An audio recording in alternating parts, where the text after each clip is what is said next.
दोस्तों, राम मंदिर प्राण प्रतिष्ठा के बाद प्रधानमंत्री मोदी की ऐसी कौन सी मजबूरी है जिसकी वजह से वो परेशान है। अमित शाह दिन रात परेशान है। आखिर अमित शाह के हाथ कौन सा वो सर्वे लग गया जिससे उनकी रातों की नींद और दिन का चैन छिन गया।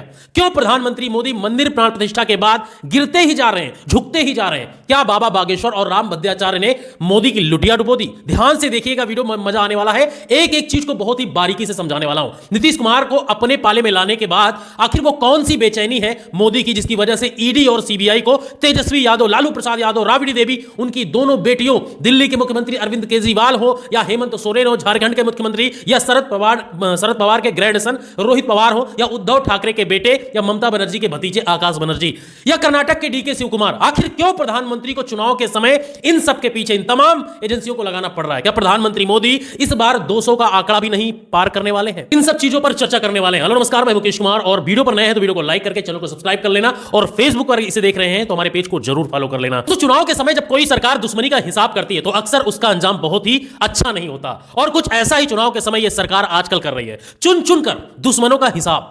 16 साल पुरानी, 17 साल पुरानी फाइलें अगर खोली जाएं, आप भले ही वो भ्रष्टाचार में उन्होंने भ्रष्टाचार किया हो, लेकिन चुनाव के मौसम में जनता की नजर में एक तरह का उत्पीड़न ही से माना जाएगा। अगर आप किसी बुजुर्ग नेता को, बीमार नेता को बार बार बुलाकर पूछताछ करेंगे तो जनता ऐसी नियत पर सरकार के सवाल उठाएगी। अगर तेजस्वी यादव पर चुनाव से ठीक पहले जेल भेजने का ऑपरेशन हो रहा है तो उसे बिहार की जनता कहीं ना कहीं समझ रही है। नीतीश को तोड़ना और तेजस्वी यादव को जेल भेजना, इसका मतलब यह है कि बिहार की जनता तो इन चीजों को समझ में उसको आ रहा है। इसी तरह कुछ मामलों में, कई ऐसे मामले जहां पर गवाहों को धमकाकर या मुजरिमों को सरकारी गवाह बनाकर अगर सबूत जुटाए जाएंगे, झूठ सबूत जुटाकर, जैसे केजरीवाल हो, जो दिल्ली के मुख्यमंत्री हेमंत सोरेन हो, आदिवासी मुख्यमंत्री, उनके खिलाफ इन गवाहों को खड़ा करके उन्हें कटघरे में खड़ा करने की कोशिश करके जेल भेजने की कोशिश की जाएगी, वो भी चुनाव से ठीक पहले, तो जनता इसे बाखूबी समझती है। दोस्तों, सबसे बड़ा सवाल यह है कि क्या प्रधानमंत्री मोदी आखिर ऐसा क्यों कर रहे हैं?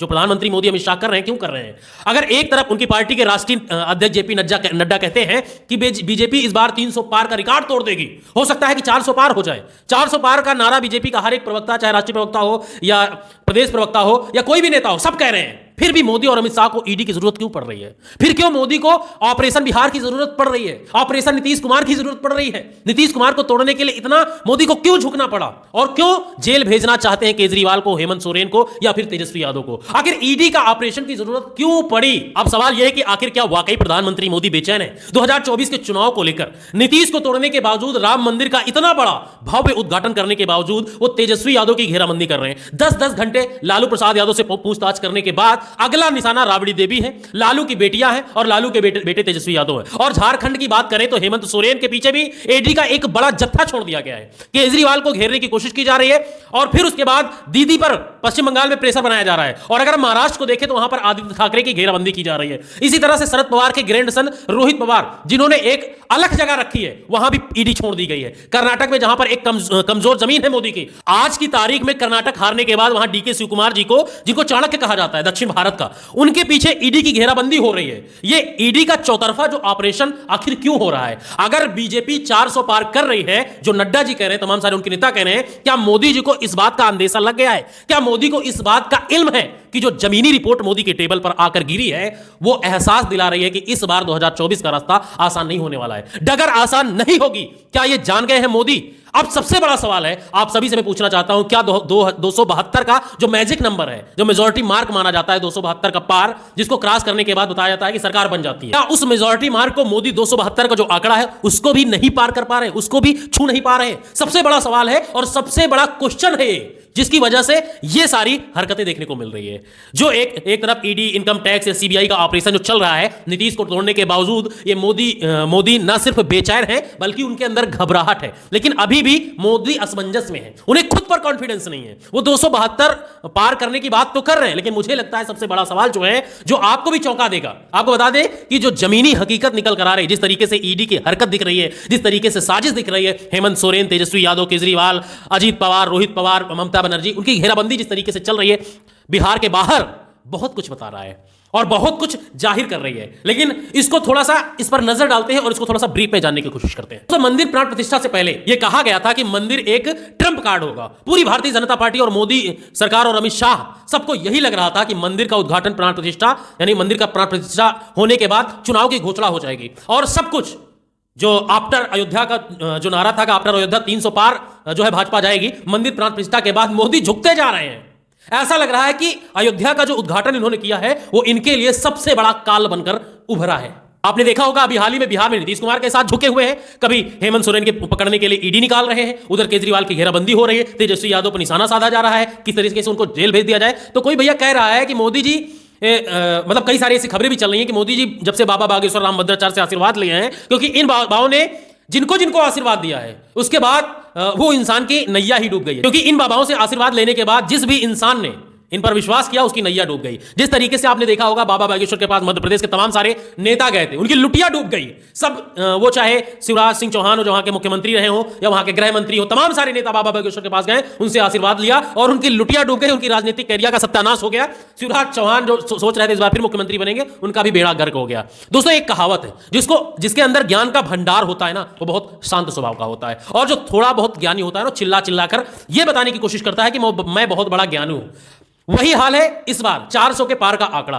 धरती पर कुछ नहीं है इस बार 400 के पार के आंकड़े में अगर आप गहराई में जाओगे ना, ज्ञान नहीं है, कुछ भी नहीं है, ऊपर से चिल्लाने की कोशिश हो रही है कि हम तो इस बार 400 पार जा रहे हैं। इस बार मोदी को खुद की गारंटी नहीं है कि होने क्या जा रहा है, भले ही मोदी की गारंटी का एक नया स्लोगन बनाया गया हो। इसके 3-4 कारण है। कोई भी सरकार जब जाती है तो अपने परफॉर्मेंस के बेस पर जाती है। अटल जी जब अच्छे दिन वाले स्लोगन लेकर आए थे, उन्हें विश्वास था कि उन्होंने बहुत अच्छा काम किया है और किए भी हुए थे, लोग उनको भरोसा था, अपने काम पर उन्होंने जो खुद किया था उनको भरोसा था, लेकिन सरकार नहीं बना पाए। अगर इनकी गारंटी का हिसाब करें, मोदी जी की गारंटी का अटल जी के मुकाबले करें, तो हो सकता है 20 वीडियो हम बना सकते हैं उन पर कि कितनी गारंटी लिए थे और कितना हकीकत में यहां पर काम हुआ था।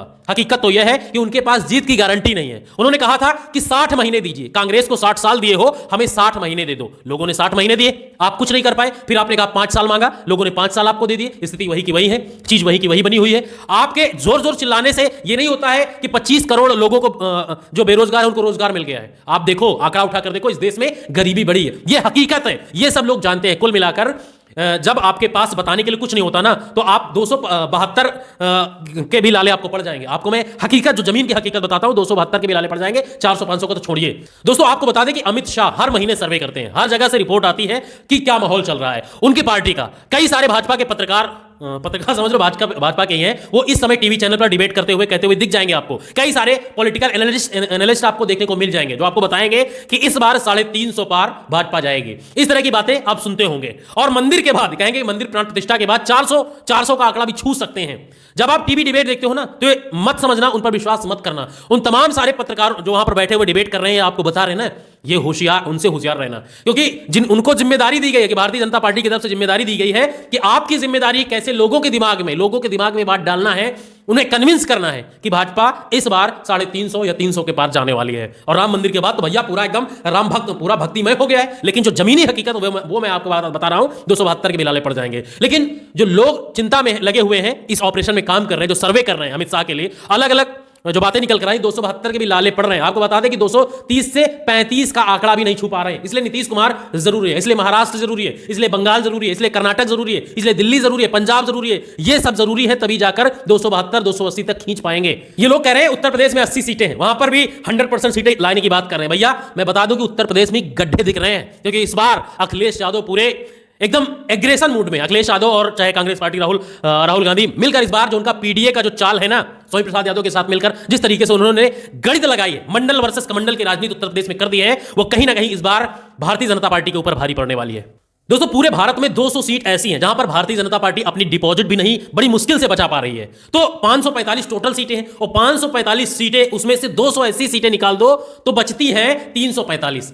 दक्षिण भारत में 80 सीटें ऐसी हैं जहां पर भारतीय जनता पार्टी ने जीवन में कभी जीत हासिल नहीं की, और अब तो चांस ही छोड़ दो। मतलब ये सारा खेला है 345 सीटों का, और 345 सीटों में एक थाली में 345 सीटें हैं, उसी में तेजस्वी यादव की पार्टी है, समाजवादी पार्टी है, बहुजन समाज पार्टी है, कांग्रेस है, आम आदमी पार्टी है, और तमाम सारी पार्टियां उसी 345 की सीटों में है और 345 सीटों में अगर ये सब अगर मोदी को अब ऐसा डामाडोल लग रहा है कि जब तक हम ईडी सीबीआई का इस्तेमाल नहीं करेंगे, लोगों को डाइवर्ट नहीं करेंगे, हो सकता है कि हम इससे भी हाथ धो सकते हैं। अब लास्ट में आता है कि आखिर मोदी चाहते क्या है, क्या है इनका प्लान। तो इसका सबसे बड़ा प्लान यह है कि इंडिया गठबंधन को सबसे पहले तोड़ दो। जब इंडिया गठबंधन ही नहीं रहेगा तो विपक्ष वैसे भी कमजोर हो जाएगा। उसके लिए राहुल गांधी की भारत जोड़ो यात्रा जिस तरीके से उनको कमजोर करने की कोशिश करी गई, उसका उदाहरण आपने देखा होगा किस तरीके से हेमंत विश्व शर्मा ने असम में पूरी ताकत लगा दी। राहुल गांधी को रोकने के लिए पूरी ताकत झोंक दी। राहुल गांधी को मंदिरों में नहीं घुसने दिया गया, उन्हें शहर गुवाहाटी शहर के अंदर नहीं जाने दिया गया, यूनिवर्सिटी में बच्चों से बात करने नहीं दिया गया। मतलब पूरी तरीके से इंडिया गठबंधन को तोड़ने की कोशिश करी। इंडिया गठबंधन के दो सबसे बड़े धुरंधर नीतीश कुमार और शरद पवार। सोचो, शरद पवार की पार्टी को तोड़ी, लेकिन 84 साल के युवा शेर ने पूरी ताकत के साथ तलवार लेके मैदान में कूद गया, वही वैसे ही दहाड़ रहा है। उसके बाद उनके ग्रैंडसन रोहित पवार को ईडी जिस तरीके से घेर रही है, उधर उद्धव ठाकरे की नाक में दम करके रखा है, उनके बेटे के पीछे स्टीप पड़ी हुई है। लेकिन दुर्भाग्य से मराठा आरक्षण देखो अभी हाल ही में खड़ा हो गया। अब मराठाओं को खुश करते हैं तो ओबीसी नाराज होते हैं, और ओबीसी को खुश करते हैं तो मराठा नाराज होते हैं। महाराष्ट्र में पेच फंस गया है, ना तो ईडी का काम आ रहा है, ना तो सीबीआई का काम आ रहा है, कुछ नहीं काम करने वाला। फिलहाल ये कई सारे पॉइंट हैं जिन पर प्रधानमंत्री मोदी और अमित शाह की नींद उड़ी हुई है, इसलिए वो परेशान है। ये सारे कारण हैं। आपने एक पुरानी कहावत तो सुनी होगी कि हाथी के खाने के दांत अलग होते हैं, दिखाने के अलग होते हैं। वही हाल, वही स्थिति आज बीजेपी की हो गई है। बहुत बुरी लेकिन दिखाने की कोशिश नहीं कर रहे हैं। मीडिया में जिस तरीके से बताया जा रहा है कि इस बार तो 300 पार आ गया, राम मंदिर का मुद्दा इस बार 350 400 का पार आ जाएगा। भैया सारा चीजें फिक्स करके आपके दिमाग में भरी जा रही है। मीडिया वाले दिखा रहे क्या कि पूरा देश राममय हो गया, राम मंदिर बनने के बाद पूरी खुशहाली आ गई, लोगों को नौकरियां मिल गई है, अब और चीज की जरूरत ही नहीं है, पूरा राम राज चल रहा है। बस आप लोगों को जीने की जरूरत है, सरकार दोबारा लाओ, पूरा राम राज चल रहा है। लेकिन भैया जब आप गांव में जाओगे, गांव की हकीकत देखोगे ना, तब आपको हकीकत पता चलेगा कि आखिर में हकीकत चल क्या रहा है इस देश में। फिलहाल आज की इस वीडियो में इतना ही, मिलते हैं नए वीडियो में। लेकिन कैसा लगा वीडियो कमेंट में हमें जरूर बताएं और वीडियो को दूसरों तक जरूर शेयर करें, इससे हमारा हौसला बढ़ता है और आप लोगों के लिए प्यार बनता है। जय हिंद, राम राम, दुआ सलाम, मिलते हैं नए वीडियो में।